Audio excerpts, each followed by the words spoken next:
Alright. This is DRM76Z coming from you live from the graveyard, wavelength 388. Today, I'm going to try something a little different in Grim Dawn. Our Hell Knight, Dagath, is complete. Complete for the most part, anyway. I could play more Ultimate with her, a few other things. But I was thinking, I'm going to start a new character. And I'm going to essentially, from the start, I'm going to go from veteran. So I'll do normal veteran, create character. I'll call this one Ash. Female, of course. Ash.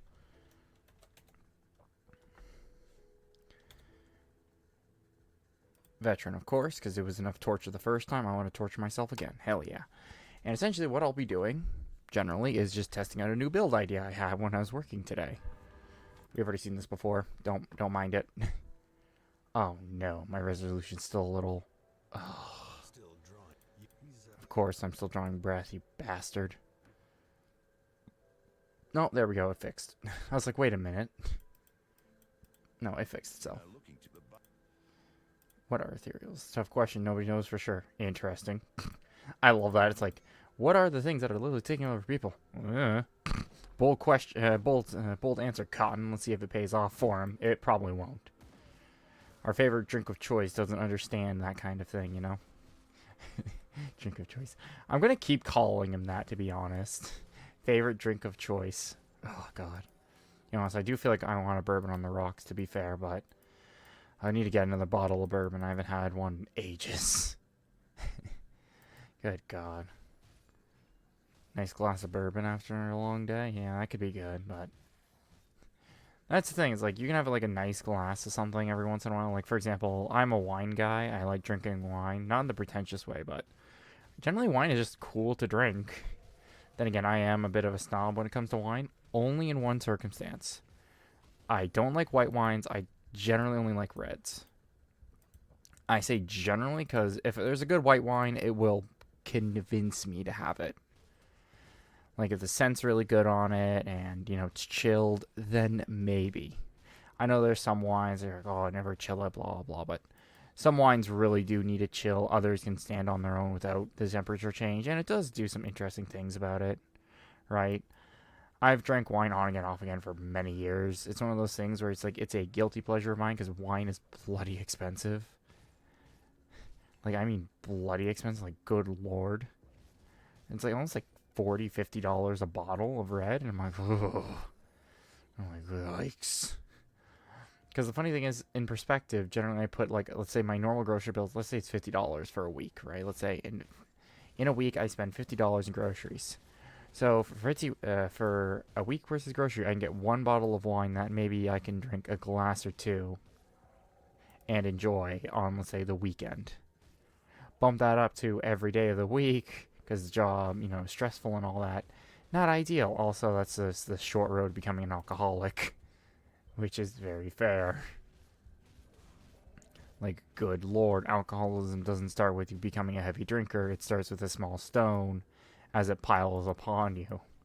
Anyone that's ever told you about facing, you know, not only addiction, but the idea of just essentially an addictive substance, you don't start off with, like, drinking like 3 glasses, right? It starts off with like you taking a sip of one, and then you're like, oh, today was a hard day, I'm gonna drink a glass, and then it goes to you're gonna drink 2 glasses today. You start drinking in the mornings and stuff like that.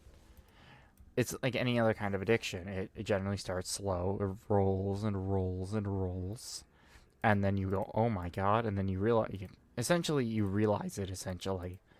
go, my God, I've been drinking how much? It's one of those things, like any kind of addiction. It starts very subtly and slowly, and then it just snowballs. So I'm thinking either Oathkeeper, I was thinking Oathkeeper and, what's her name? A Witchblade. A cultist, sorry. And that would make a Sentinel. Or I was thinking Necromancer, which I think is a Defiler. Actually, how about Oathkeeper and Demolitionist? Yeah, that could be a fun build. Oathkeeper and Demolitionist, you know, make a whole fire combo build. Let's go with Oathkeeper, because Oathkeeper is a solid choice overall. Like, Oathkeeper is a very solid choice. I'm just gonna get some simple plan on here. I have an ear set in for like various things. If I get a phone call or something, I'm essentially able to, respond. I do get calls sometimes and all that, and I always prefer to have an earpiece in one ear just so I can always hear it, just in case. Whoops, I forgot to actually put in a point in anything. It'll be fine. Alright, it will be fine.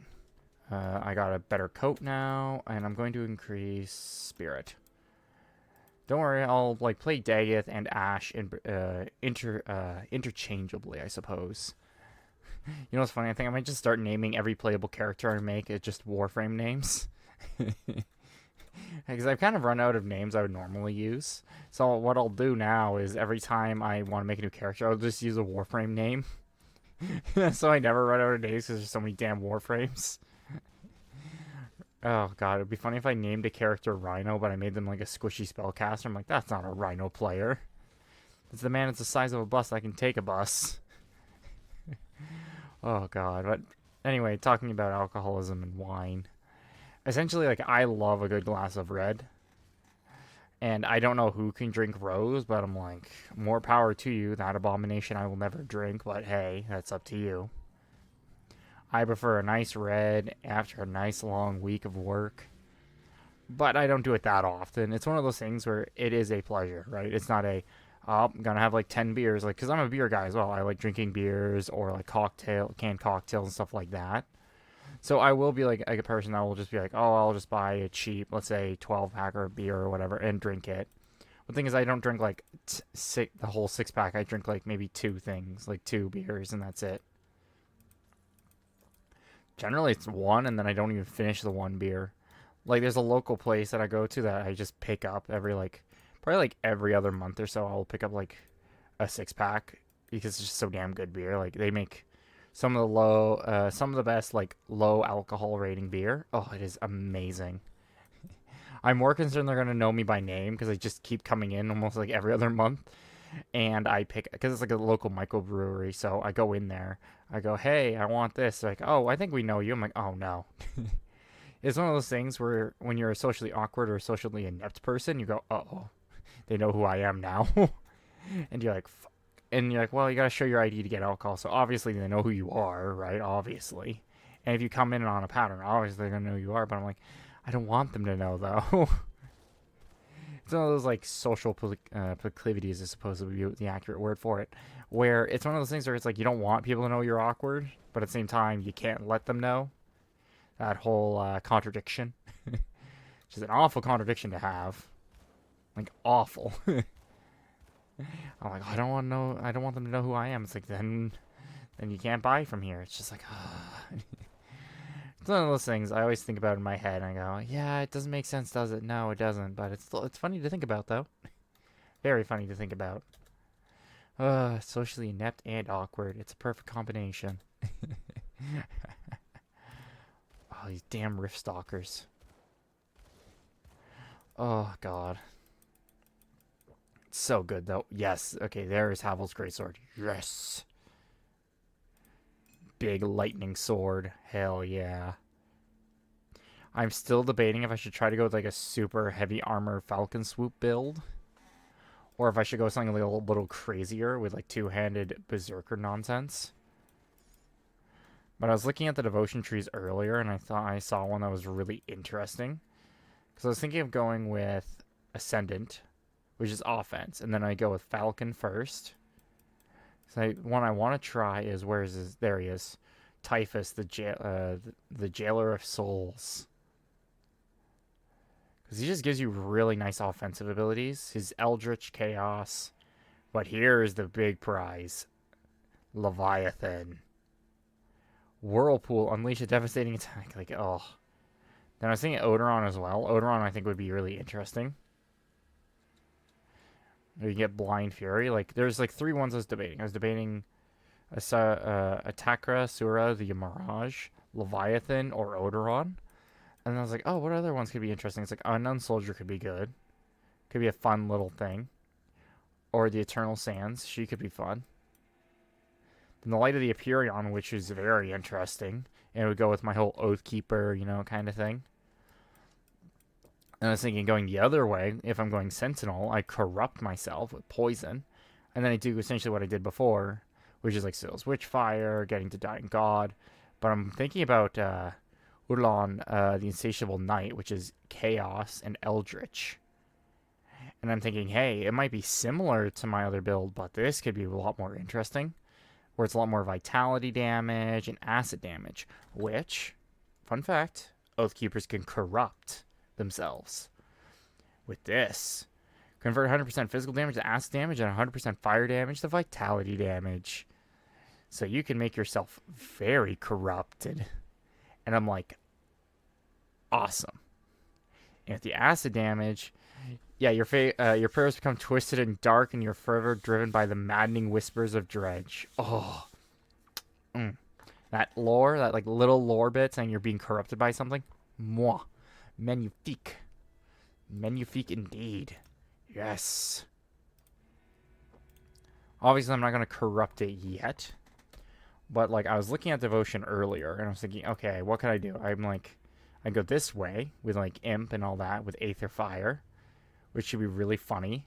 So I go with, like, Aether Fire, which is, where is it? This one. Right? I go with this one for Imp, which would give me Aether Fire and a few other little nice things to have. Because Fire and Aether damage. Too bad it doesn't convert into Aether, which is unfortunate. Then I was thinking Arcanist instead. Like, there's two routes I think I may want to go. I may want to go with Ulan, the Insatiable Knight. And essentially... Oh, I gotta call myself Devourer. Damn it. That would have been an awesome name. Or I might go with Spear of the Heavens, which is actually a really interesting one too. But it's more lightning damage based, so it's not as good with the one I already picked. Or Vera the Stone Matrion. She's essentially the god of durability and F you, I survive everything. And she's an amazing, powerful like thing to use. Like, look at that. Internal Trauma. Like, if you're going like full soldier, like full fucking knight, you want to use this. Because look at that. You're an inherent Aether and Chaos resistance plus bleeding resist. Oh my god. Amazing. Then I was thinking Korvac the Eldritch Sun could be fun. Like, I could be really interesting with that. It's one of those things where it's like, whenever I do a build in Grim Dawn, I always think, oh, this could be interesting, or this could be interesting. How many points are in this constellation? I don't actually see it. Oh, there it is. That's where it starts. 30% to all damage. 300 health. Wow, that's the starting point? Jesus. Then I was thinking Spirit of Winter could be fun as well. It's one of those things where I'm thinking of like which ones do I want to start with first. Like Tree of Life could be fun, for like a fun durability build. Same as Ula, the Keeper of Waters. She could be fun. The Endless Cycles and all that. Cleansing Waters, which will help with like getting, not being infested by disease and shit, which a lot of enemies really like poisoning and acidifying you to death. But it's one of those things where it's like I'm still debating on which one I'm going to use. It's a hard decision too, because it's like I can go with a Corrupted, a Fallen, Oathkeeper, which I call like Oathbreaker. Or I was thinking I would go with something a bit more crazy and zany, and I'd go with like something like Arcanist. Arcanist is just generally a good power up for most classes. And some people would argue on later difficulties, just to make the kill ratio so much faster and easier, you just go Arcanist in whatever X class you like. And generally, Arcanist can just power you through. And I say can because there are some caveats with that. For example, Arcanist is very weak, like squishy, very squishy, so you'd want to complement it with generally a decent health build. But sometimes Arcanist on its own can win you a lot of shit. Like, Arcanist is very strong. And I mean incredibly so. And it's still great, though, to have something like Arcanist, because, man, it does increase your damage quite a bit. Even, like, the augment skills, which I am, like, very favorable towards. Stuff like Minerva's Seer of Protection, which just increases your general, like, protection and durability, which is pretty nice. Wow, it's stronger than my two-handed sword. Damn, son. And I haven't even corrupted my blade yet. Or I haven't even corrupted myself yet with Dredge. Damn it. Yeah. Too bad. Havel's greatsword. You're so cool. And I can't dual wield yet, so shield time. It's only 8 damage change though, but it's still a change. That's the other thing I'm still debating about. It's like, do I want one hand or two hand? I'm like, oh, I want to do a two-handed. I did a sword and shield last time. And I'm like, well, two-hand, you sacrifice defensibility. And I say defensibility in quotes. Because it's very dependent on if you're actually getting a lot of defense from your shield or not. Because you'd think, oh, shield would be like at least a quarter of your defense stat. It is not. Not even close. Like, not even close at all, so it's not worth it. Alright, I can read some book. Get some of that knowledge. Auto sort. Spirit or physique spirit. Just to increase my fire damage. Because I am primarily relying on that as my fire damage. Just to essentially edge myself out of the like normal damage territory into like massive big numbers. Well, big numbers relative to level 3. Yep, I'm on veteran. Yep, that's good. It's funny too, before I started stream, right? My stream settings got a little funky for a second, and what happened was my screen gotten really big and then really small, and I'm like, oh god, what happened? And then it seems like it didn't realize that one monitor was one monitor, so it stretched my, like, I'm running at 2K right now. Generally, that's a pretty comfortable frame rate I can run at without too much issues. And what happened was when I was running at 2K, it didn't realize that the monitor was set to 2K, so it stretched the image onto my other monitor where I keep where I keep OBS playing. Like, I have OBS always on, watching just to make sure, hey, how is the stream looking, chat, and everything else. Keep tabs on that and everything. And I'm like, holy crap, this is not ideal. As I see, I'm like, what the hell is that? And I'm like, what the hell? That's Grim Dawn being like stretched over my 2 monitors. Like, what the And then I had to essentially make the game realize itself, go, oh, I am in full screen, and I only set to 1 monitor. So I had to, like, play with the settings for, like, maybe 5 minutes to figure that out. Or, well, to have the game figure it out and stretch back to normal instead of overstretching on my second monitor. The funny thing is, when I was refixing that, I forgot for a second on, like, what do I play on, right? Like, what size and aspect ratio? I'm like, wait a minute. Is it 4K? And then I try 4K. I'm like, oh, no, it's super small. And I'm like, I could have just looked at OBS and then looked at the settings on what this scene is. But I'm like, nah, I'm not going to do that. Oh, good lord. Yeah. But no, stream shenanigans aside, my preference on wine and a long hard day with just a nice fun stream with a new build. Kind of want to do that, to be honest. It's one of those things where it's like I could play Dagath if I wanted to, but I was like, I want to do something a little different today. Just like how on like last Wednesday's stream I did a like essentially like, oh no, I didn't even stream last Wednesday, did I? Oh yeah, right. Shit. Right, I didn't stream last Wednesday. Right. Oh right. Good God. Well, at least I'm getting the Aether Crystals now I need for the Alchemist. Just so I can get that free level up. But again, I just realized I think I have another level up. Which I might just pump into Righteous Forever because I'm going to need it. Or maybe Virtue, actually. Maybe I'll get Presence of Virtue. Which might help with durability. But it does help with retaliation damage, though. So I better read its effect, though, one more time just to make sure. Because, like, it's one of those things where it's like there's always something you stat into immediately.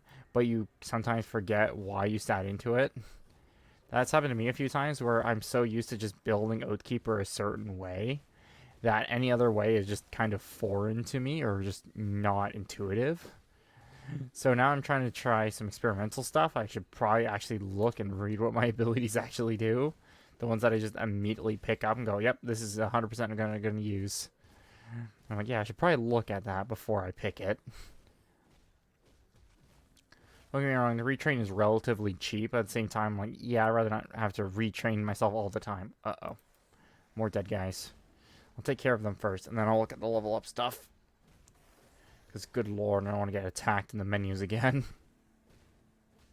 Rookie mistake, always accessing menus during gameplay.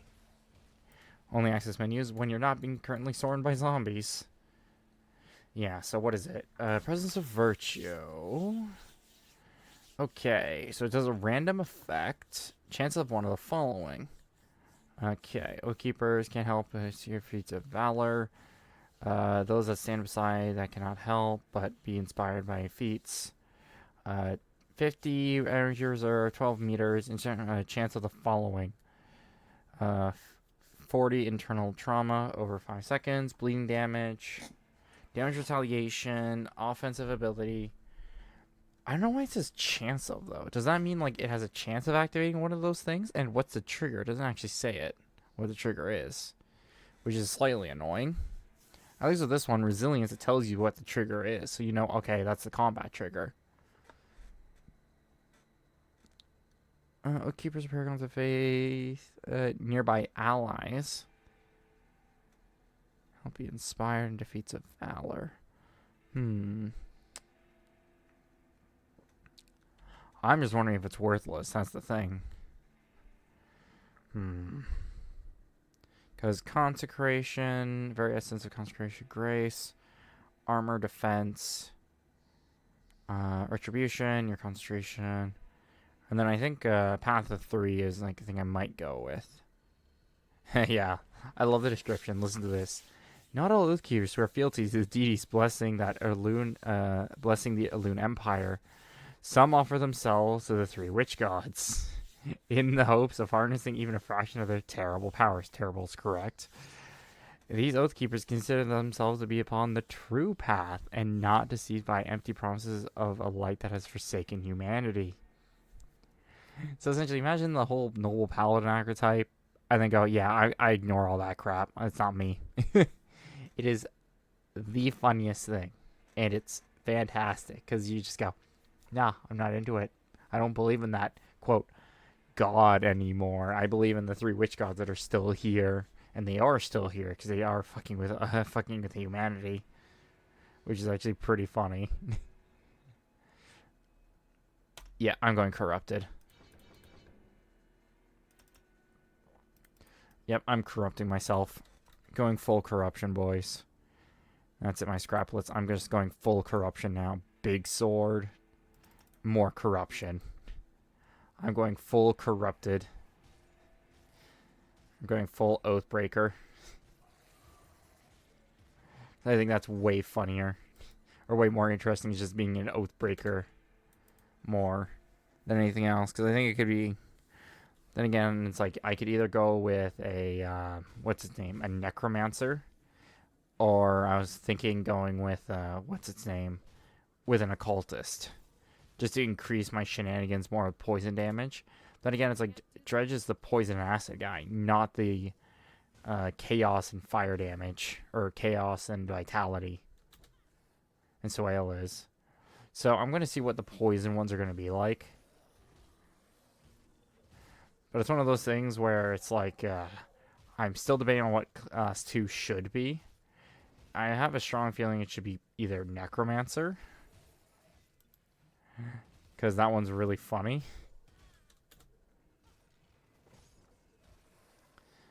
Or I was going to go with, what's its name? Occultist, which makes a Sentinel. Which I like the name Sentinel way better. It's also very interesting that, you know, you're like a noble paladin, essentially an Oathkeeper. And you're an occultist who generally keeps faith in, like, one of the, you know, essentially evil gods of the setting, which is the witch gods. And it's funny that the Oathkeeper class, not only is it tied to, like, Forgotten Gods, obviously, because, you know, it's, like, and I like that, too, about Oathkeeper. It's very tied to the DLC it's part of, where directly, essentially, you know, you serve the witch gods to find the Forgotten God, and then kill him, essentially. Yeah, that was really cool. His skull. Ooh, corrosive axe. Hell yeah, I'm gonna grab that. Gonna need that for some fun later. Ooh, boots and a fur-lined jacket. Okay.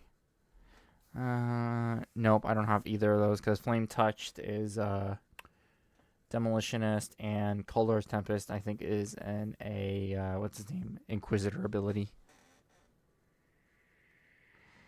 That's technically better. Man, I like the Lightning Greatsword, though. It looks so cool. That lightning edge and everything looks so damn cool. Oh, well, big axe time. Time for big axe energy. The bigger the Oonga Boonga stick, the better. To show them the what for. Can't do that yet. Oh, God. But no, it was funny, actually. I was thinking, oh, what am I going to do for stream today? And I was like, you know what? I'll do more Grim Dawn. I was going to play Ghost Lore. And then I realized, you know what? I'll do a Grim Dawn new build kind of thing, you know? And, just try to play it different. I'm one of those guys in these kinds of games where like you see like those 10 active skills and you're like, oh, that's so cool. You have so many skills. I see like 10 active skills and go, which one can I have the most auto on? As in, like, which ones can I have this automatically applied as buffs and not have to rely on an active skill? So I don't have to rely, like, I don't like those. I'm generally not the player that likes to rely on, like, 10 active skills to make my combat strategy work. I know some people love that, the whole, like, they have, like, 10 active skills they, like, cycling through for power. So, like, they have a lot of cooldowns, they have a lot of abilities they use.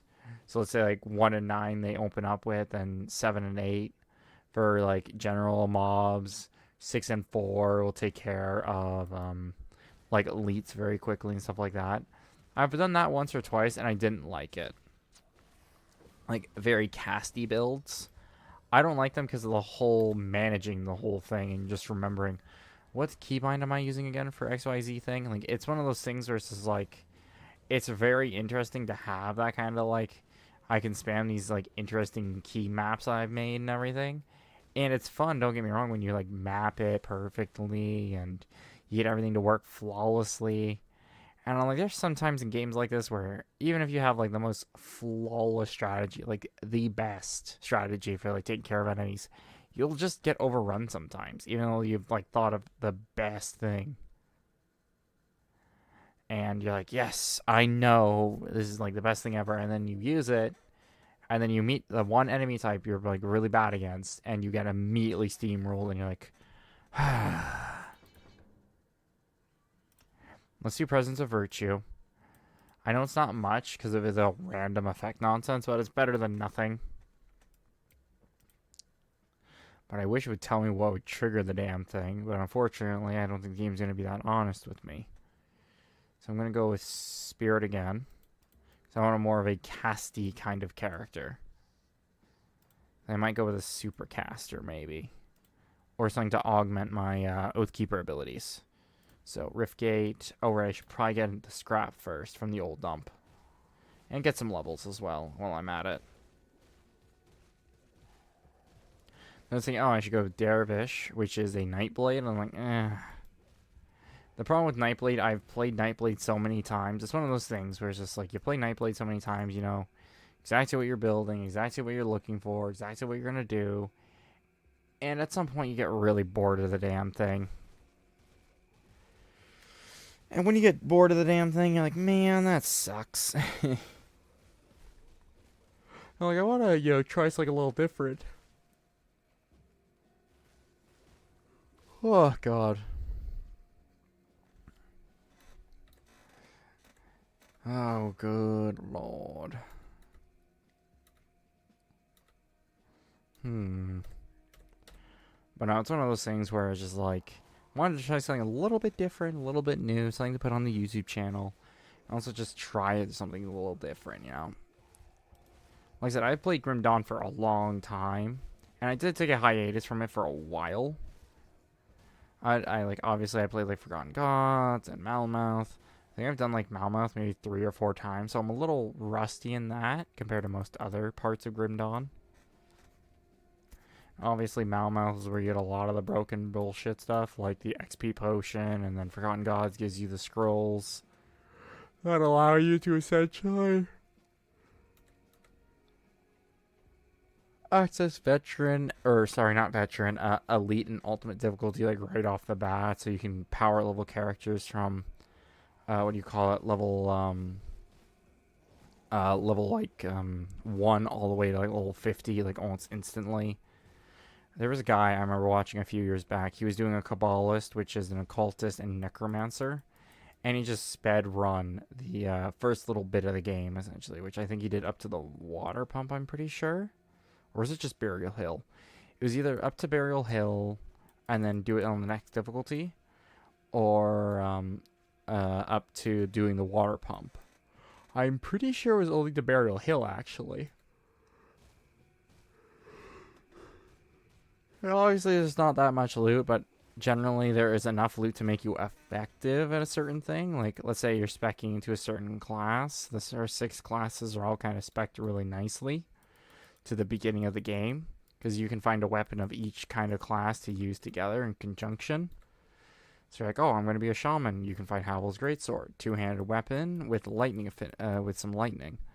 Odin's axe. You can start that with a night blade because of the cold damage.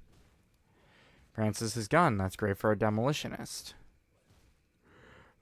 Soldier. Oh god, what's the soldier one? I thought the axe would match the soldier, then I realized no, because that'd be Nightblade because of the cold damage. Because Nightblade does cold and piercing damage.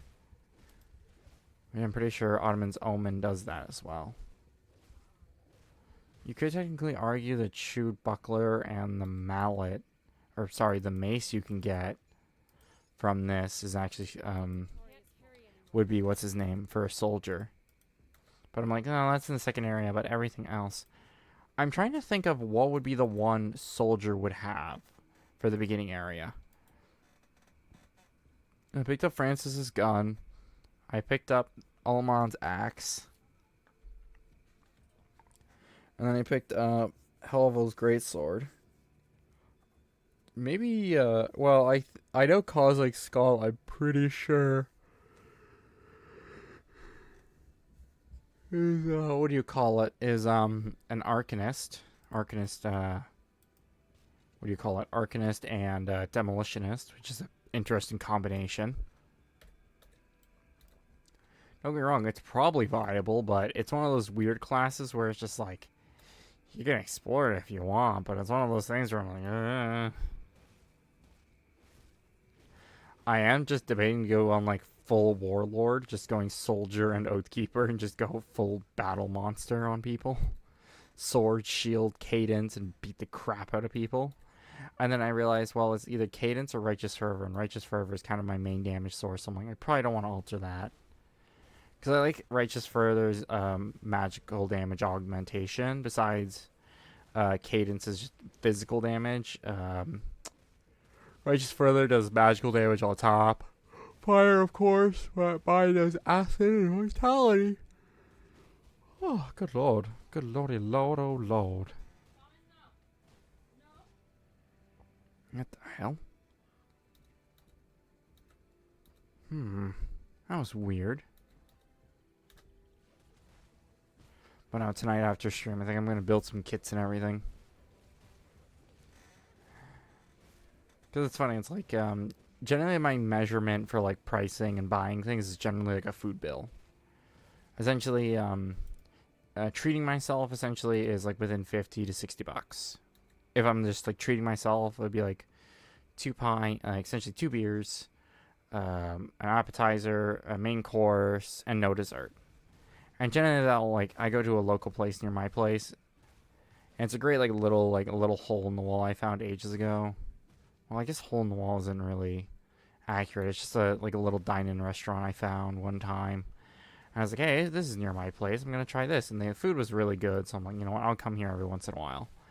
And that's when it's just like I treat myself every once in a while, and it's one of those things where it's just like I'm always like looking out on like, okay, how much am I spending? How much am I buying? And I try to like limit my purchases or make them pretty small. So I try to be very what's the word you would call it? Very cautious with my finances. I try to be very stringent on certain things, but I am willing to spend money on something if it's necessary. Like for example, I think the other day actually, I bought like a stainless steel stock pot. 16 ounce, I think it's 16 fluid ounces or something. It's a decently sized stock pot. Like, I mean decently sized. Like, restaurant grade. I bought it from like a restaurant, essentially a restaurant supplier. Obviously gonna be a little pricier because it comes from a restaurant supplier, invoice and all that.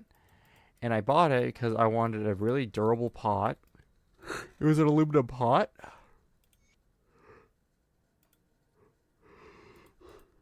I want something incredibly durable that will last me like 30 or 50 years. And I did work in kitchens for a time. So I'm like, hey, I know this is a good pot. Like, I know this is a decent pot. It's going to survive anything I throw into it and burn on it if I burn things. I was generally taught when I did a lot of culinary stuff, don't burn shit because, you know, it's going to make the pan incredibly hard to clean and you better have the metal scrubber ready. And better get ready that for that fire too. Yep, free them up. Yep. Oh god. Oh god. Ooh. Is that a gun? Yes, it is. I like when the answer can just be gun. It's fantastic. But no, it's like I do a lot of cooking, like on again, off again kind of thing. Because it's one of those things where it's like, am I in the mood to cook? It's like, is the place I cook available? No, yes. How long can I wait? An hour or two, right? I generally try to keep snacks with me as well. But I generally try to make my own snacks as well. There was a video I watched recently, actually. That was for like protein oat bars. Which is damn good. Like, I mean, incredibly good. Oh, good God. And the funny thing is now, I make it like every week now. So, like, let's say on the Saturday or Sunday before I head back to work again, I make a batch and I have like 2 or 3 of these like protein oat bars I make when I'm walking to work. And then I'll drink some water or an energy drink or a Gatorade, whatever I have, right? Gatorade powder, or I have a bunch of like workout powder I normally drink on my way to work.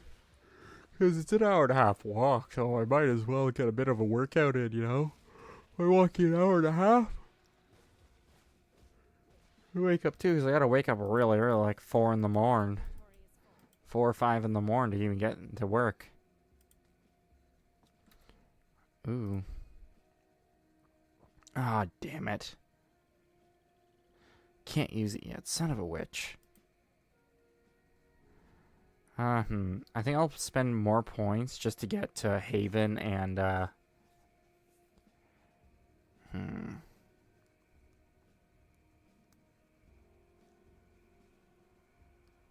Because if I go with Haven, it's going to make me go really shieldy. So if I go super shieldy, like, you know, using a shield and everything.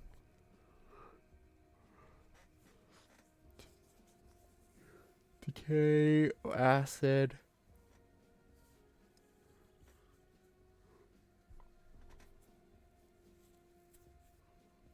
Well, Divine Mantle could be good. 80% internal for 60 damage, 8% crit, 25% physical, 25% fire. Okay, I gotta look at some of these other skills though. Judgment, Crushing Verdict, and Heart of Wrath. Summon Guardian of Empyreans, which is a summoning skill. And they're pretty interesting summons. They're not that strong, and the problem is you have to spend so many points to even get here in Mastery. They're not really worth it. What I'll do is I'll pump 2 points, and then I'll pump 1 point into Resilience. Because Resilience doesn't require a shield, and Resilience will give me some other opportunities. Which should help with certain things. Okay, perfect. Gotcha. Oh, good lordy lord. Wait, what?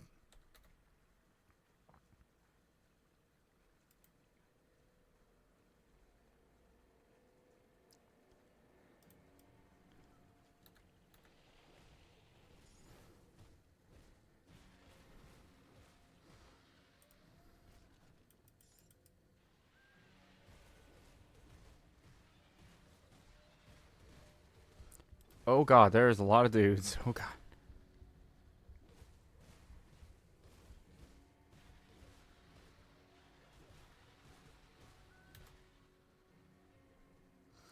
Well, at least resilience will keep me alive.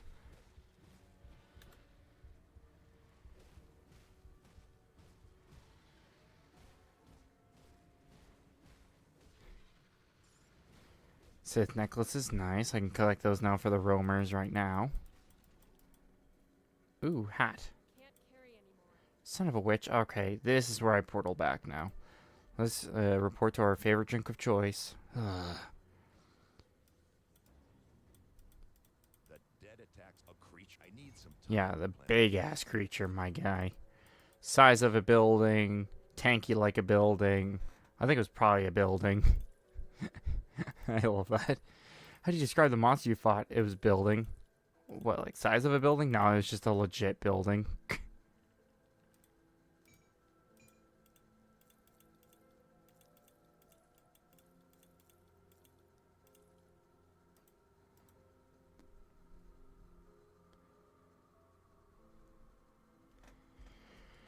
Oh, good lord.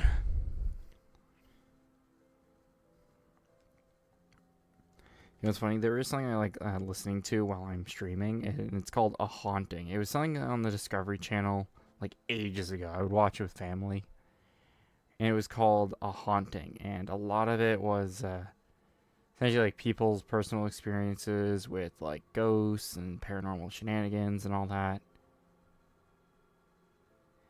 And you know, you're like, oh, is this all bullshit and everything else? And I'm like, it could be, but it's just interesting stories to listen to, and that's what I like about that. It's just like interesting. Oh, you know, this story happened, quote unquote. I'm like, oh, it's really interesting to hear and listen to.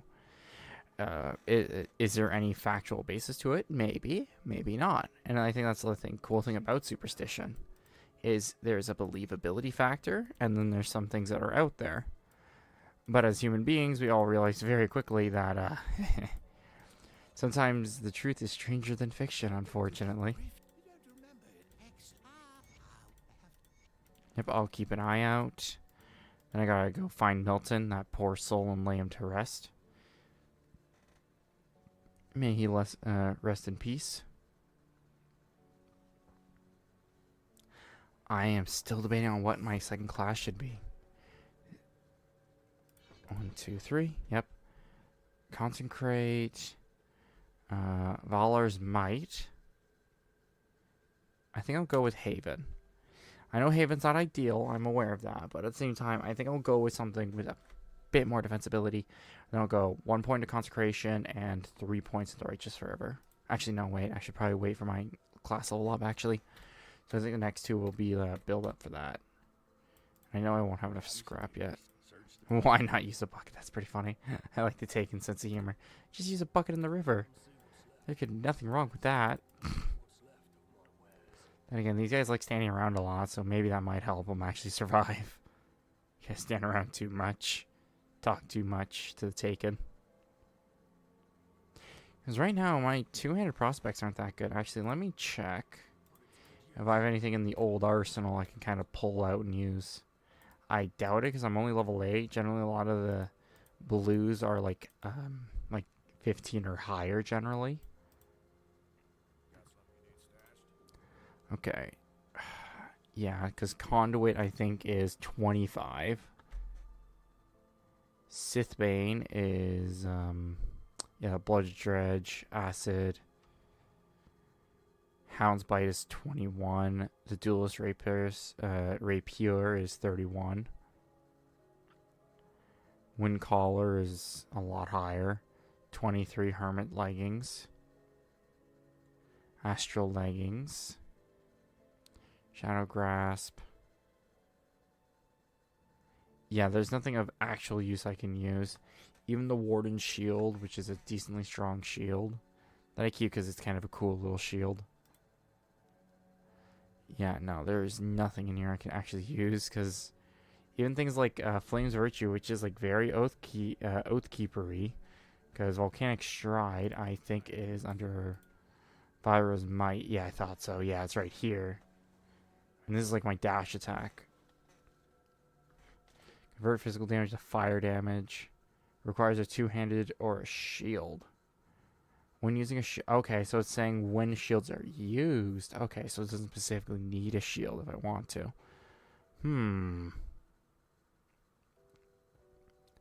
Maybe I'll test that out because I don't think I've ever tested that out, that ability.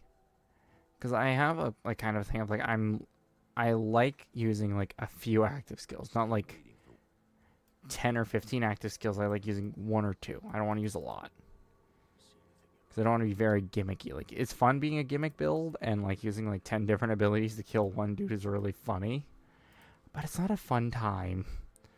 Let me rephrase that. Actually, it's not a good time. It makes you feel fucking miserable, and it's not ideal.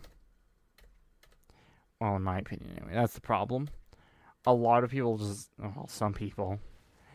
It's very hard to quantify how many people actually do that kind of crazy shenanigans.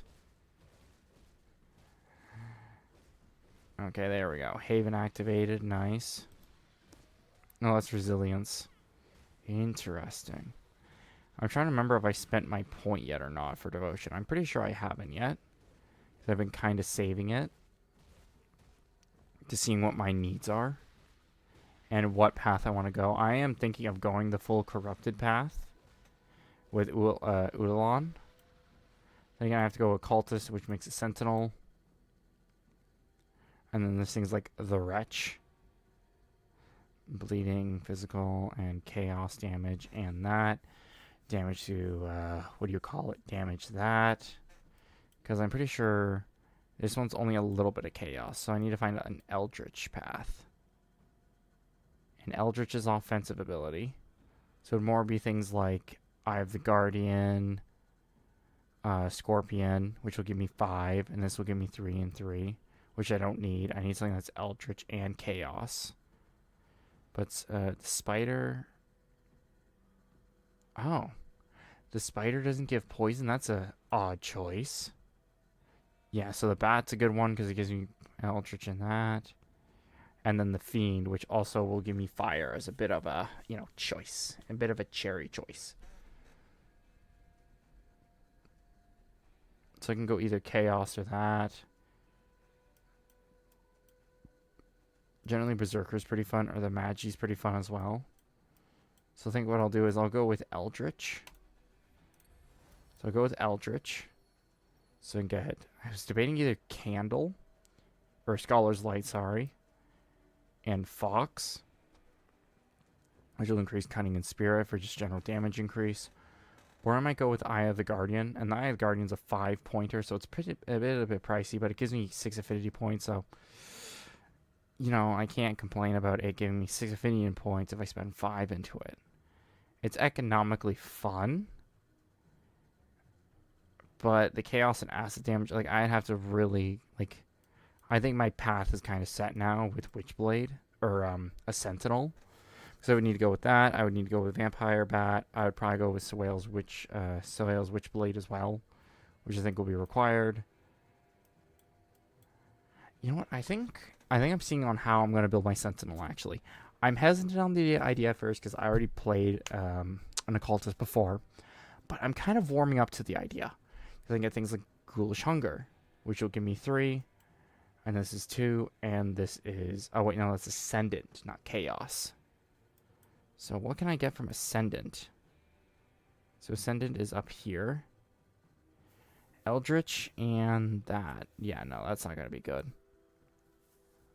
Just because the poison chaos damage. So let's say I go like full corrupted, balls to the wall, corrupted Oathkeeper. I'd have to go with Eye of Guardian, the Scorpion, and the Bat. Will be like my first few. Maybe the best investment is Bat, because the vitality, decay, and all that, vitality damage and all that. And with Twin Fangs, it should be able to give me some. I say some durability. It's not going to give me a lot, but it's going to give me some.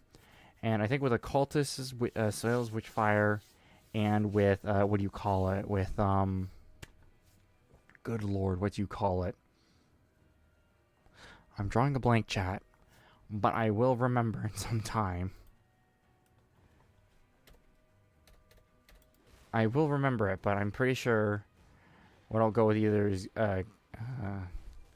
Guardian's Gaze, or I'll go, or the Eye of the Guardian, or I'll go with the Bat, which I think I might go Bat first, just to increase general damage output with Vitality damage, which is what I'm actually technically doing now because of the corruption.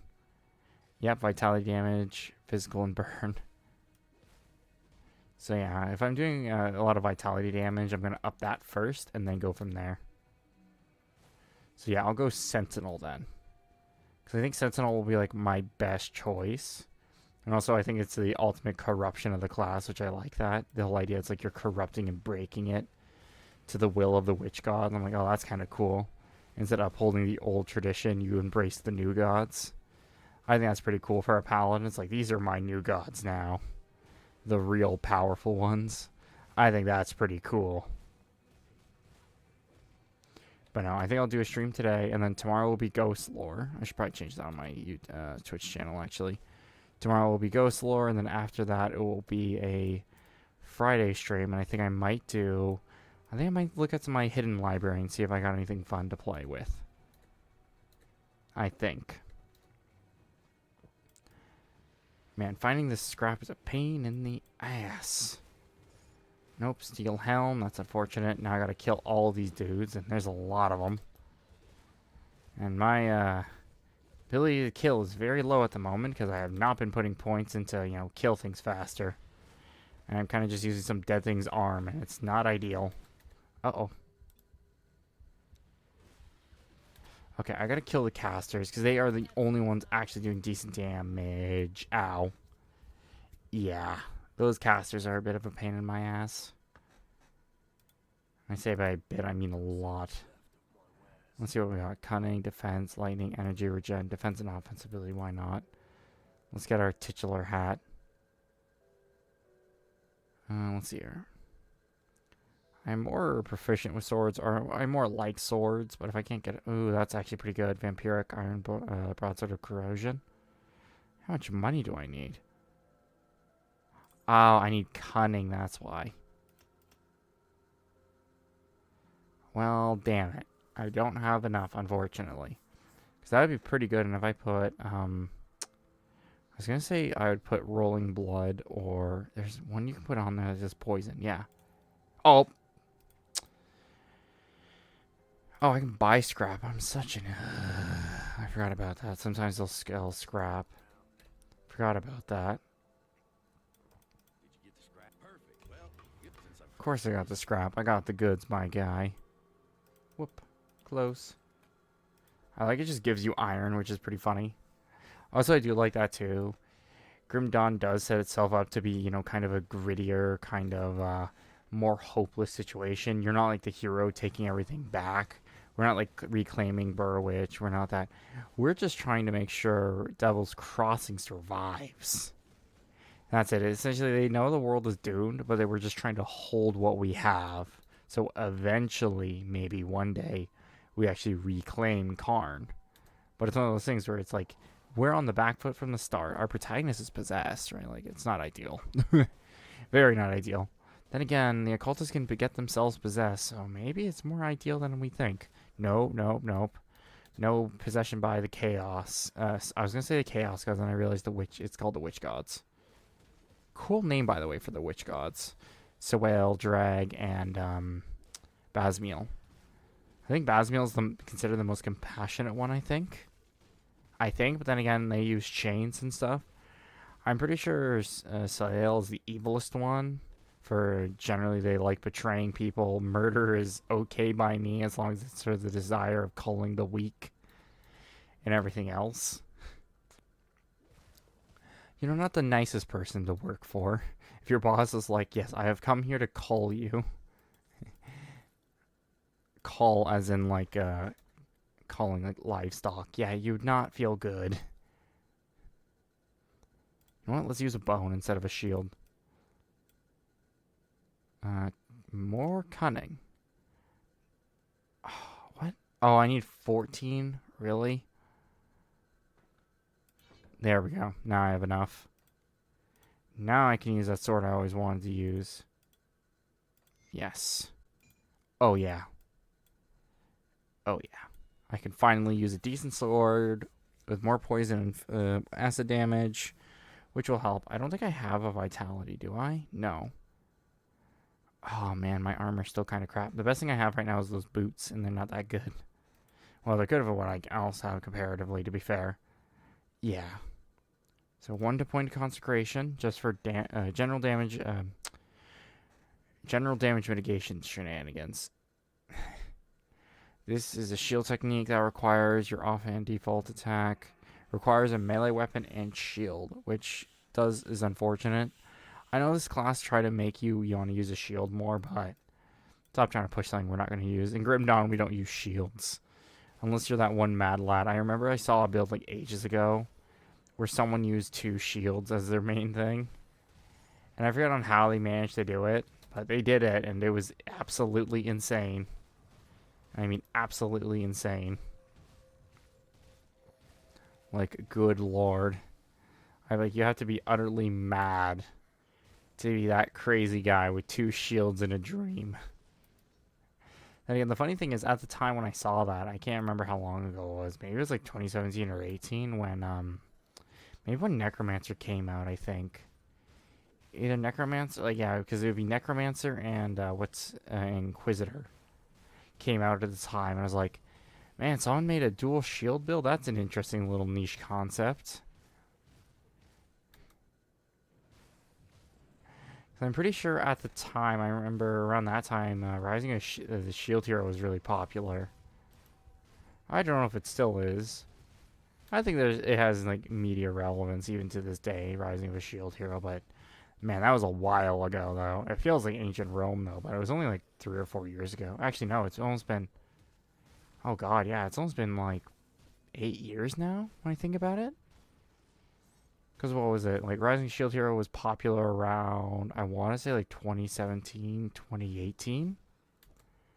And that's, yeah, almost 7 years ago now. Yeah, holy. It doesn't make you feel that old yet until you realize, oh, yeah, it was back then, wasn't it? And you're like, no, Rising Shield Hero is not that old. And then you realize, no, actually, it is older than you think. And it's one of those things where you're like, where were you when this thing was going on in like history? And you're like, well, I was in some kind of backwater town just building a store. That's what I was doing at the time. Oh god, I remember Rising of Shield Hero. It's a great little anime. Man, and it started as such an interesting idea of, oh, we can't trust all of these kind of characters. And you're like, oh, that's going in the territory we can't speak of. And you're like, yep, it is. And you're like, that's unfortunate. Because it's funny, too, because there are, like, certain topics on the internet now these days where it's like, they can never be spoken about because they're so evil or something like that. I'm like, okay, so history's now evil. Good to know. Like, it's one of those things where it's just like, when you ban history and common thought, the more uncommon and radical thoughts take over in a society generally. Essentially, it's like the idea of protest. If you take the ability of people to protest, peacefully protest, you inevitably create violence instead, which is true. When the people are not allowed to gather and speak grievances and everything else. Because here's the thing, it's only to speak grievances, not to actually get them fixed. A lot of people don't think about that. They only think, oh, if their grievances are heard, it's going to be fixed. No, it doesn't get fixed, obviously. Never does, never will.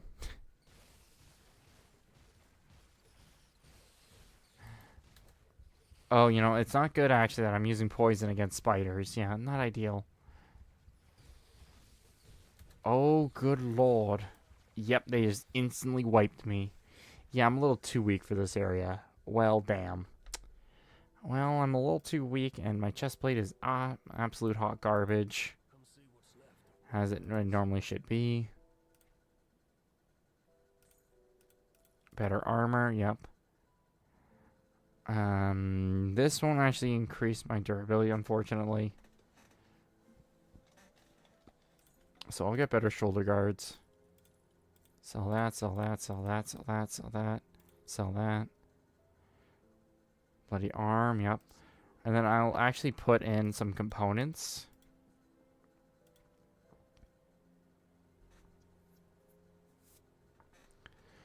Lightning damage? I could augment my damage a little bit, but I don't think it's worth it. I'll put some polished gems in my stuff. Some polished emeralds, just so I get a little bit of tankiness. It's not going to do much, mind you, but I hope it will help. 90 health, yep, to my shoulder guards. Salvage plating, yep. Salvage plating. My leather grips are kind of crap. Let's see if I can buy anything better. Oh, man, not enough iron.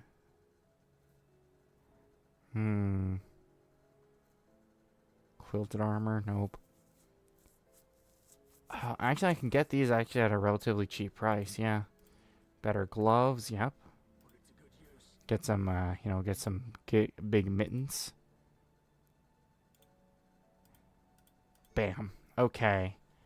I'm a little bit more durable now. I say a little because, like, oh, I put all this armor and ray up my stats. Yeah. Poison doesn't care about your stats. Poison just cares about how big your health bar is and how resilient you are. If you're not resilient at all, you're dead, man.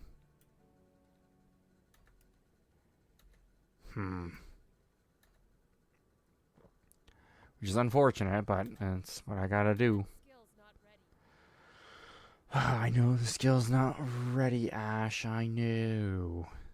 Good lord. Good lordy lord. But yeah, it's one of those things where it's just like, do it every day and try to be, pretty consistent at it. And I'm hopefully, I'll get somewhere eventually. But it's also one of those things where it's like, I'm doing this kind of for fun.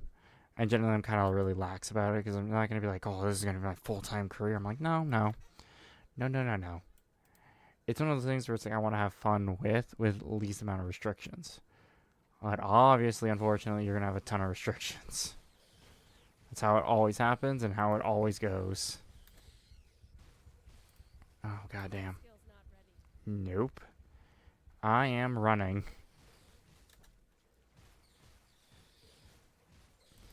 Come on. There we go. Health potion. Run. Take cover. Kite them. Wait, I should funnel them into the door here so they can't actually attack me. Oh my god, I realized why doors are so strong in games like this. You can literally just use your body to block them. My god. I figured out the perfect strategy in RPGs. Use doors.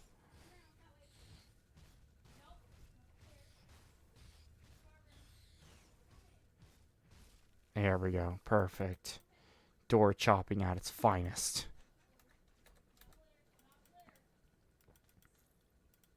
Heater shield.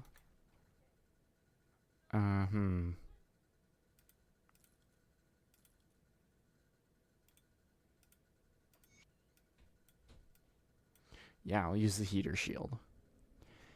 It will increase my general defiance, actually, against the enemy, which will hopefully work.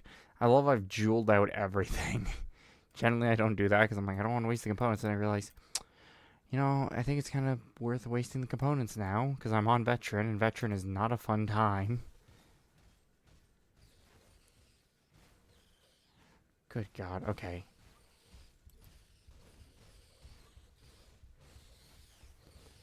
Okay, the poison is not good. Spitter, nope.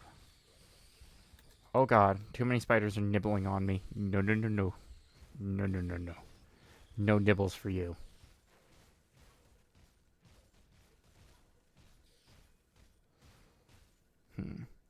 Maybe fire might be better to use on spiders. Maybe killing the insect with fire instead of poison when it's probably either more innately immune to, well, like it's acid, to be fair. A lot of things aren't immune to acid. Not a lot. Actually, that's pretty funny when I always think about it. Like I only did like a little bit of chemistry. I was always wondering why the beaker itself, made out of glass, never melts. I still don't know to this day, like 100%. I thought it was like the beaker has like a neutralizing agent in it to allow it not to melt through glass. When you use like something like really dangerous, like hydrosulfuric acid and all that. I was thinking, oh, they must use some kind of like filament on the inside or something to make the beaker more resilient to be melted. Because the thing is, this kind of like high enough, low enough acid. Because lower the acid, more caustic it is. Higher the acid, lower corrosive element it has. It's a little counterintuitive, which is unfortunate, but that's how it goes with pHs and acids. There we go. Knock their asses out. Perfect. Yep, so I'm going to go full Sentinel build, boys. Full Scent. Hell yeah.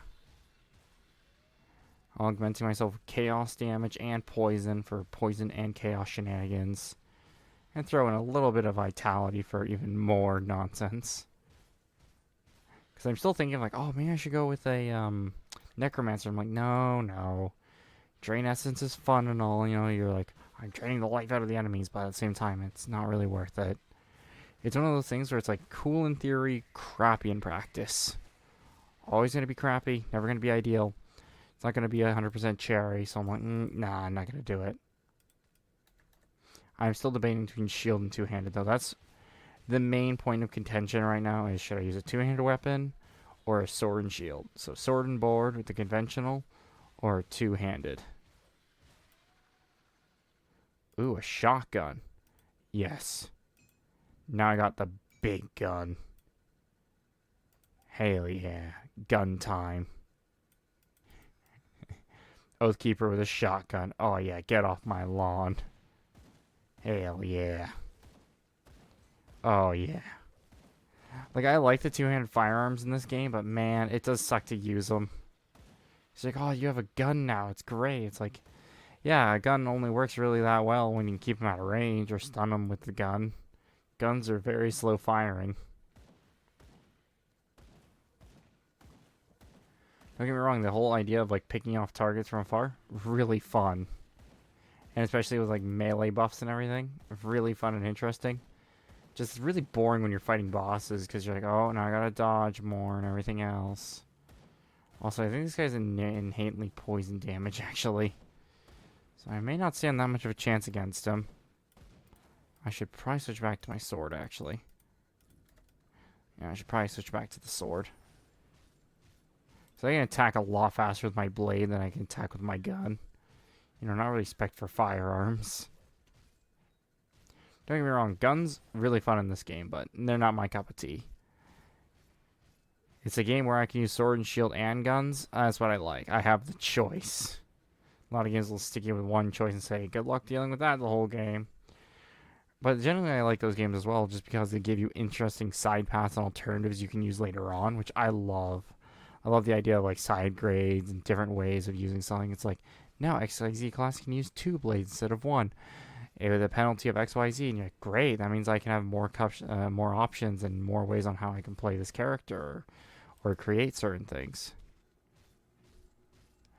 The only game that I curse for having too many choices and too many restrictions is Final Fantasy Tactics, actually.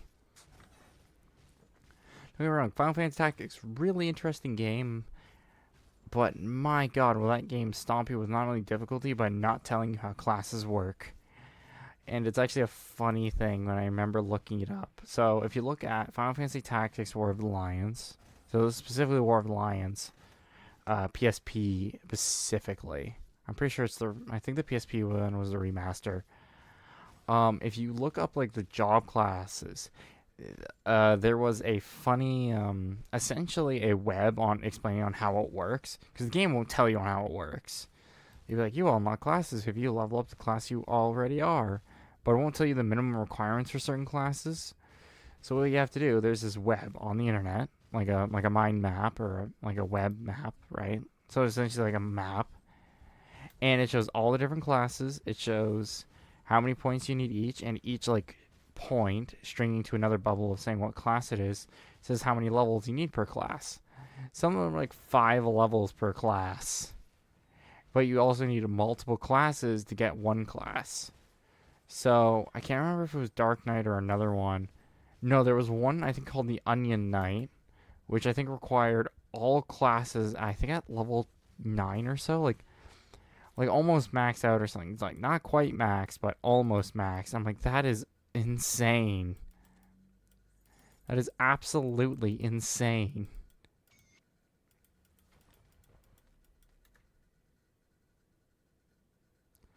Okay, immovable, impervious, round shield of protection. That could be pretty good. Seismic blast, level 5. Cool. Force wave. Okay, that's a soldier skill. Oh man, it's a book. Damn it. Well, I can't get smort, so you know what? I'm still gonna use my sword for now. All right, everyone. Time for a sentinel. Oh crap. Right, it takes level 4. Damn it. Well, I can at least get the bird at least. No, I don't want the bird. Wait, what's this ability do? Wait, the blood of Drage. Wait, what?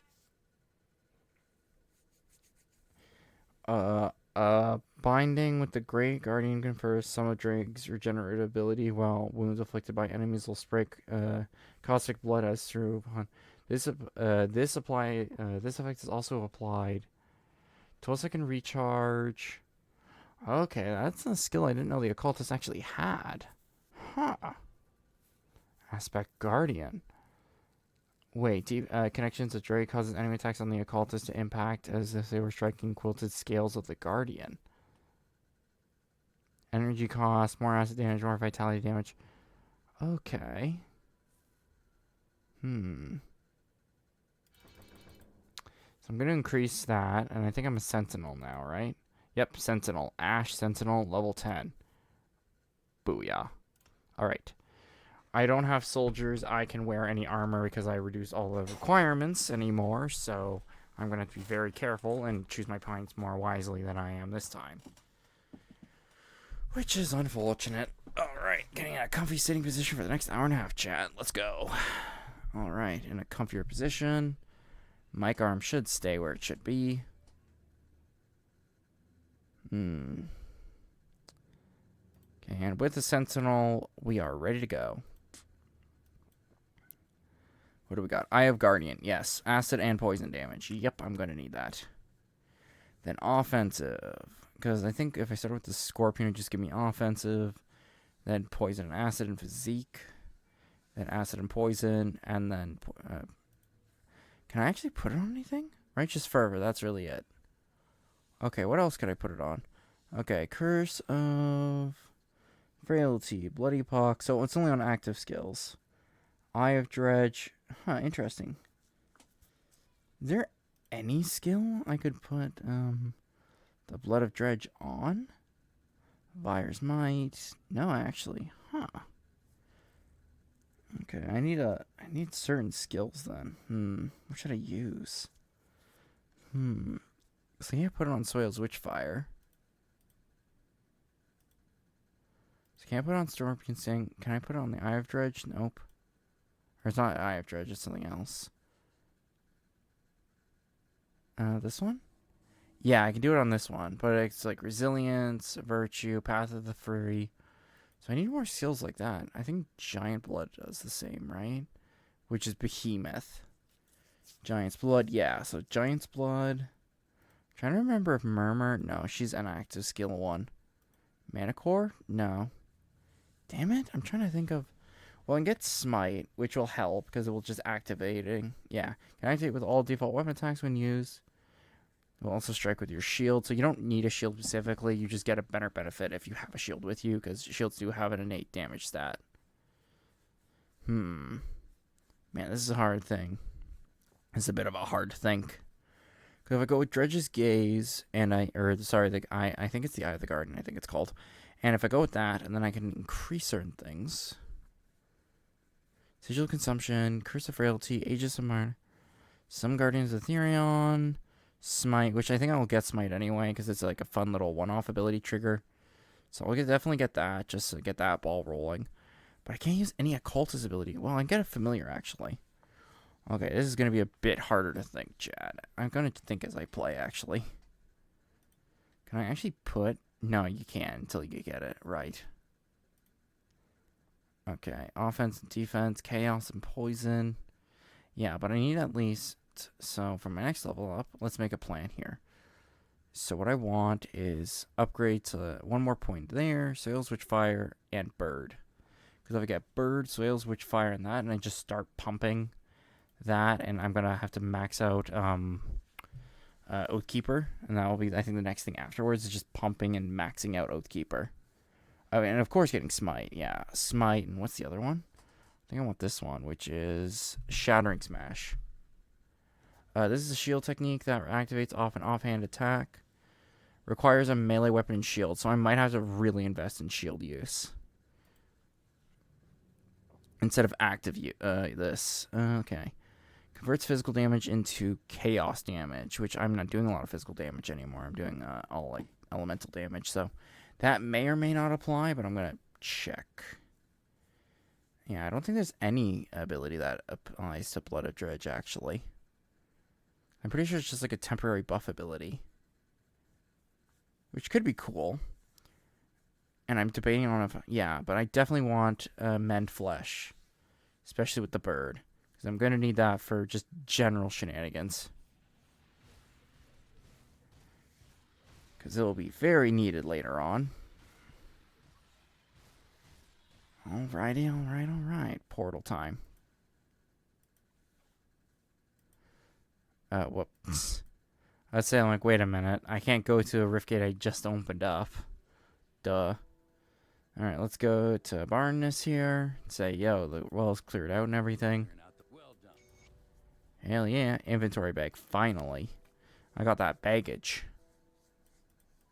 I'll give you a good price for what I've got left. Ooh, shotgun, yes. So yeah, what I might do is just start clearing up with shotgun for now. I'm going to sell all my garbage because I don't need it. And then I'll actually take out all the gems and everything I put into stuff. Oh, wait, I don't even have the, what's her name? The inventor yet. Oh, man. Maybe I don't have to say it's just a loss for now. It's a write-off. That'd be funny. It's just like our characters doing their taxes. It's just like, what happened to XY piece of equipment? I sold it. As they destroy it right behind them.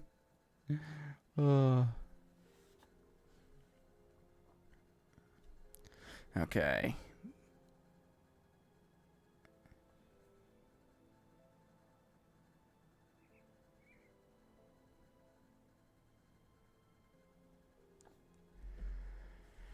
Alright.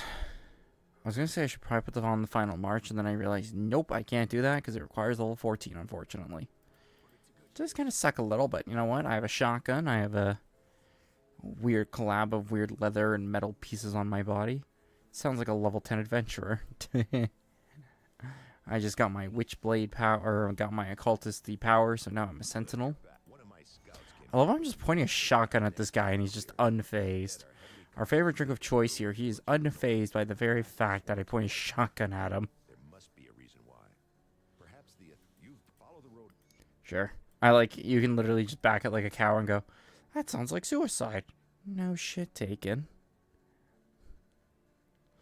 We're squishy as hell. That's why I have a gun now. I'm a little too squishy.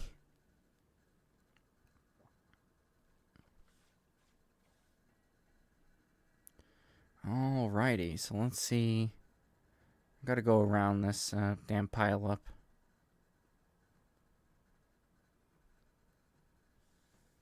You know, you'd think the Taken could just walk around through a house or something, or break down a wall to go through it, because a lot of these homes have seen better days. Actually, that's what's more surprising to me. I'm more surprised a lot of these homes aren't collapsed at this point. We don't see a lot of collapsed homes. We just see a lot of homes.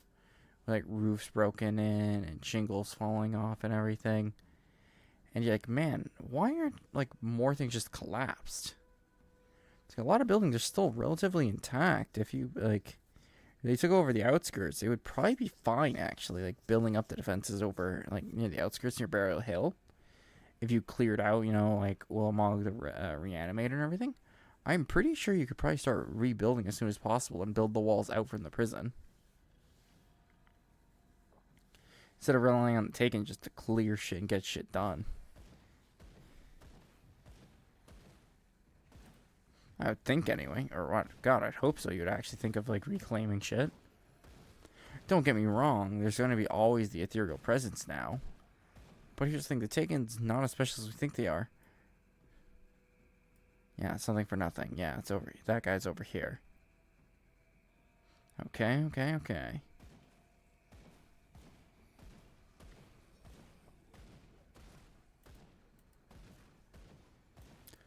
Oh, wait, I don't have Righteous Fervor on. I was like, wait, why am I doing no damage?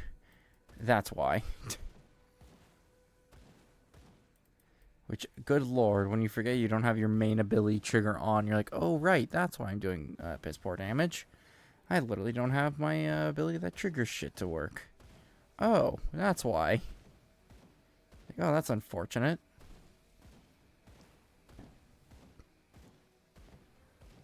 A Pharaoh Surrounded? Pretty easy to kill, actually. Again, I am 2 more levels higher than him, so him being actually a challenge would be concerning. Even on Veteran.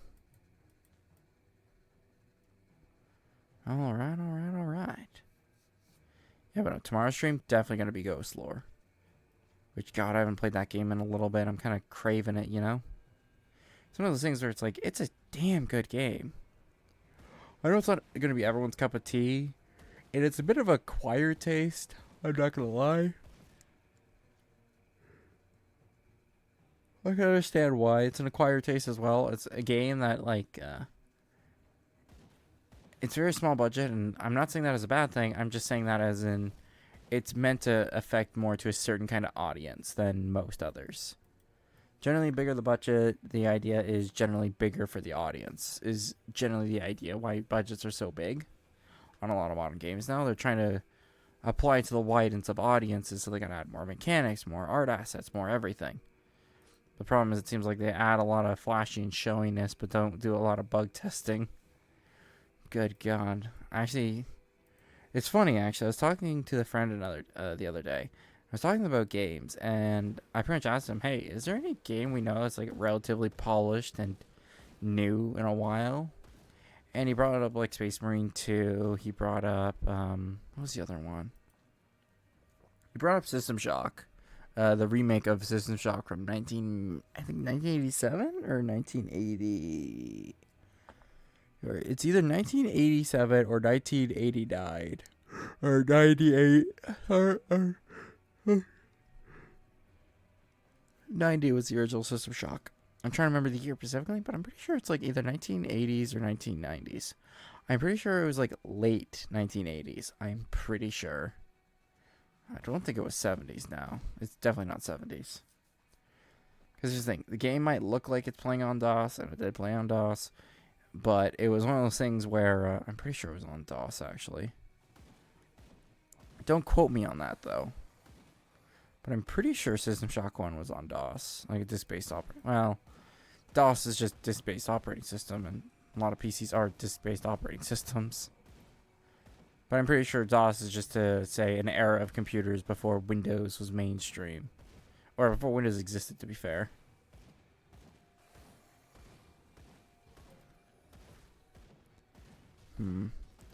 There's a lot of dudes. Yeah, so it's going to be Bird. So is Witchfire. And then I'll just start pumping up class. Because I'm going to need it. And I'll pump up Righteous Forever every level. So let's say I do 2 points into class mastery. And then 1 point to Righteous Forever until it's maxed. And then a cultist every once in a while just to keep up with certain things.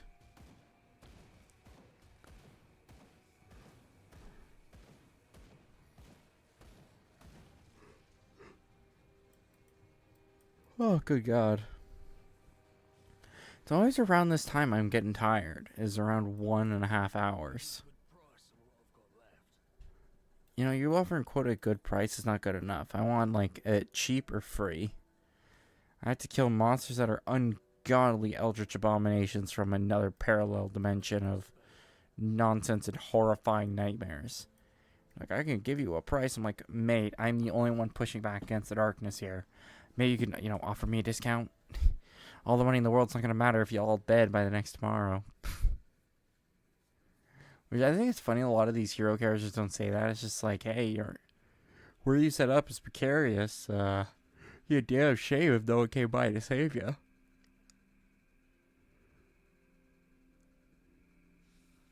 Which I would think would be really funny that the protagonist of your story is just a absolute rapscallion.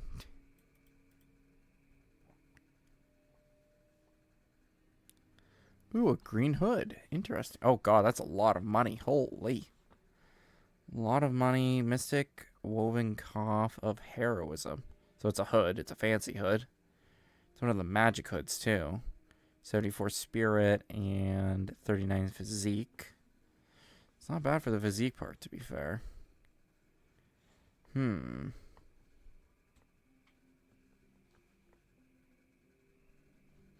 I kind of like the bandolier coat that they have in this game. I know it's for more like demolishers and inquisitors, but damn, does it look mighty fine. Like, look at that dripping coat. Oh, padded trench coat. Hell yeah. I like it's also heavy armor.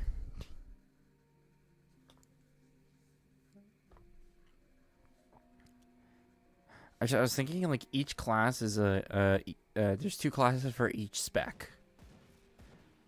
So what I mean by that is like spirit, cunning, and what's the other one? Spirit, cunning, and physique. So for the 2 classes that go most well with physique are soldier and shaman, occultist and arcanist for spirit, and then for cunning it's demolitionist and what's the other one? Demolitionist and Nightblade. That's it. And that'd be like this 6 core classes of Grim Dawn. And the Necromancer is a hybrid of spirit and physique. Or it's generally like a cure-all. Like you can supplement Necromancer in any kind of class build and generally be fine. Because it's like a jack of all trades for a lot of things. Oh, you want to be a spellcaster? You got Drain Essence for that. Oh, you want to be more of a warrior? Summon a skeletal army with you and essentially use them as your forever grunts. Oh, I'll make my own damage. Oh, use Spectral Binding. It augments your damage with Aether damage.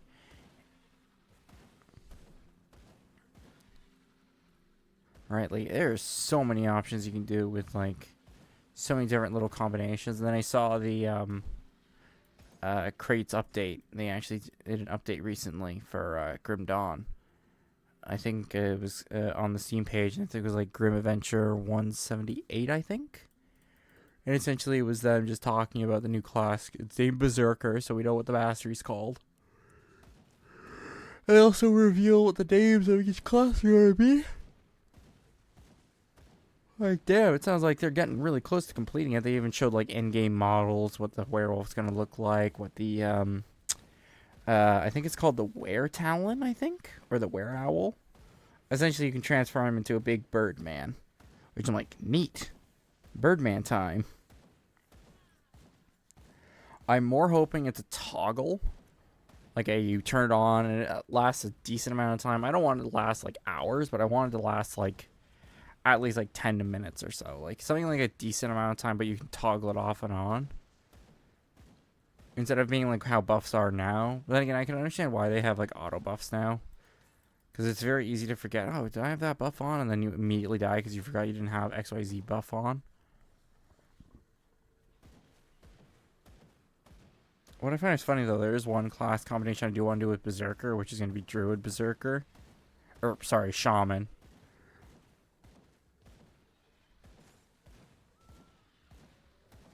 Good God.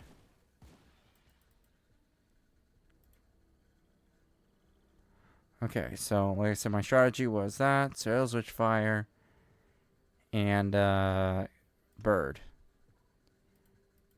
Now with a bird, that'll poke out their eyes for me. Like, go for the eyes. Right, I'm going to go over to the roamers after killing all these guys.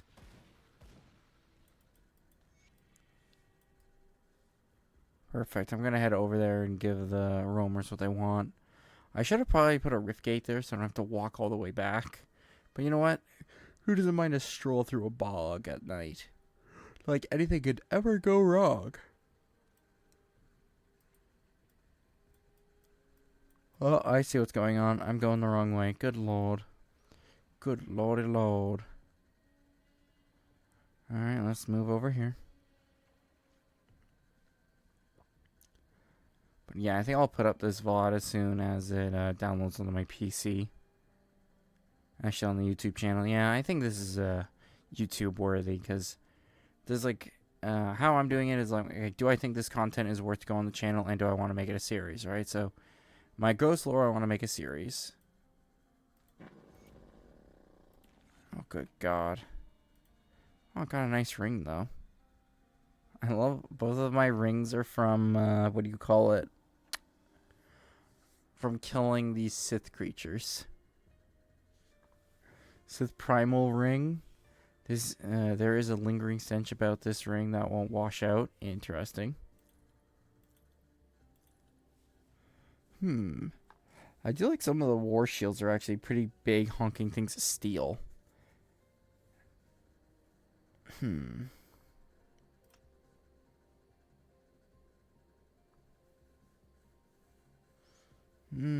think I want to do. So I gotta find Julius the Decayed next, and he's gonna be a bit of a hassle to find. Because I'm pretty sure he's in the Foggy Banks. I am pretty sure. Actually, I don't think I've ever read the quest for these guys. Okay. Are now Roman corpse. Hammond is a wreck of a man, hollow of emotions, but bit of a cold rage he feels towards the corpses now roaming. In hopes he'll go find the fallen soldier, Pharos, Julius, and Negan, who are still roaming around the Rotmare. The right mare. Okay, so he doesn't know the location specifically, but it says in the Rotmare. But the Rotmare expands to a lot of places. The Rotmare is like Foggy Banks, I think, all the way to Burwich. And like the places in between are just essentially the Rotmare. Or Rotmire. I think it's Rotmire, actually.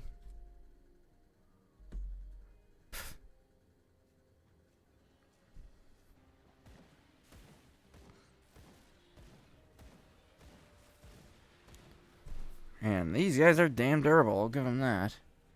They're not Tonka tough, though.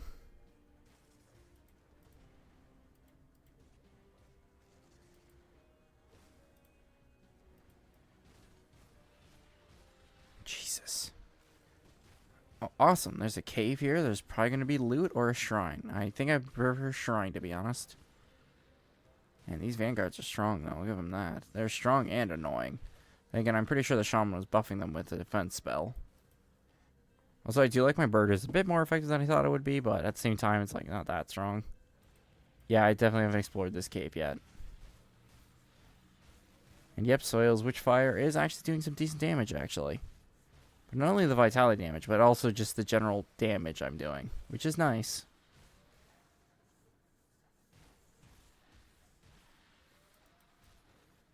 Food ration.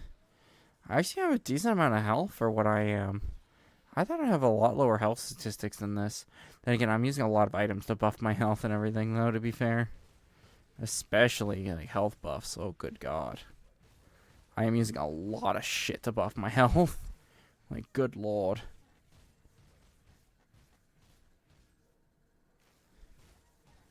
Okay, we're kicking Rifthound ass. Hell yeah. Giving them the what for. Yeah, I'm pretty sure this is the cave with the shrine in it. Because the other one is the cave with the roamers in it, so I'm pretty sure this is the cave with the health shrine, with the devotion shrine in it. I'll say 90% sure. Or it might be another dead-end cave. God, I hope it's not a dead-end cave, because I'd rather not have, be stuck with a dead-end cave again with no reward. Gloves, yep. Yeah, I'm pretty sure this is a cave with the shrine in it, because it has the pile of corpses here. So I'm pretty sure this is the cave with the shrine in it. Yeah, there's this off-site campsite. Yeah, this is the one with the shrine in it, which is perfect because I did need more shrine shenanigans. Oh, yeah, I see it. Is it desecrated or yeah, it's desecrated. Good. Well, not good for the shrine, but we can purify it. I wonder who created the shrines anyway. I wonder if it's the nature god Morgoth, because it seems like a very nature-y. Like, I mean, incredibly nature-y. Like, it's made by, oh, no, Desecrated is the one that's a boss fight. Or a big fight. Not really a boss. Maybe mini-bosses might spawn. But that's really it. Okay, 2 howlers. Okay, these are going to be a pain in my ass. I can already tell. So that howler's just kind of knocked itself out. He's a little tired, you know? Scorch Tamers. Okay, Evokers. That's never good to have more casters on the battlefield. Not a good sign. Oh god, they're sigil like water. Oh crap. Come on, my Raven. My great Raven. Take them down. Yes, more lightning.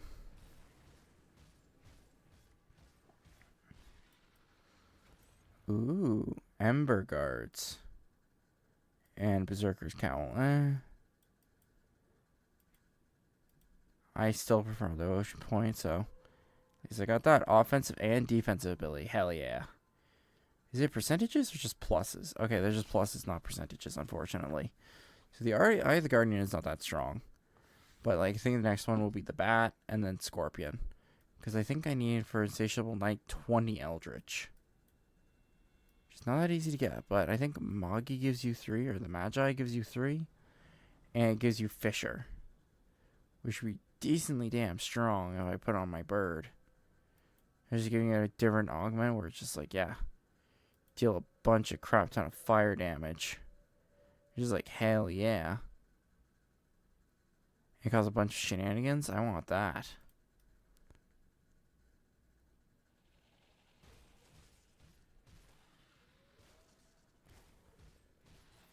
But no, yeah, it was just one of those things I was thinking about on how I'm going to do the devotion web and everything.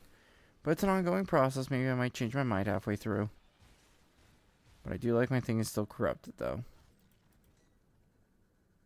Ooh, Gold Ring of the Bear. That could be actually pretty good if I read the stats on it. But there's so much junk you pick up in games like this, and you go, okay, what's this one do? What does this one do? How does this one work? How does it integrate with my mechanics, my character? Blah, blah, blah. It's one of those things where you're just like, how does this work, and how can I get it to work for me kind of thing, you know? Yeah, but other than that, though, it's been a blast so far. Like, my eyes are on the teetery and closing now. I was like listening to some Billy Talent or something to keep me awake, but I'm like, nah, I'm good. I think I'm just gonna rip these guys a new a-hole real quick. There we go. Okay. So this is a entrance already found. Are they both called entrances? Wait, one is an entrance, one's an exit. So which one's the exit and which one's the entrance? See, like Grim Dawn didn't want to make that distinction, so like they're both entrances. Which is pretty funny. There's no such thing as an exit in this game. There's just only another entrance. Very optimistic, I suppose. Because you can exit through 2 ways. Dying. Oh, actually 3 technically. Dying, Rift Gate, or just leaving through the other end. I'm more surprised it doesn't go with the bold strategy of whatever part you leave from is the exit. And whatever part you come in from is your entry. I'm more surprised they didn't do that, because obviously someone's going to explain the cave generally all the way through.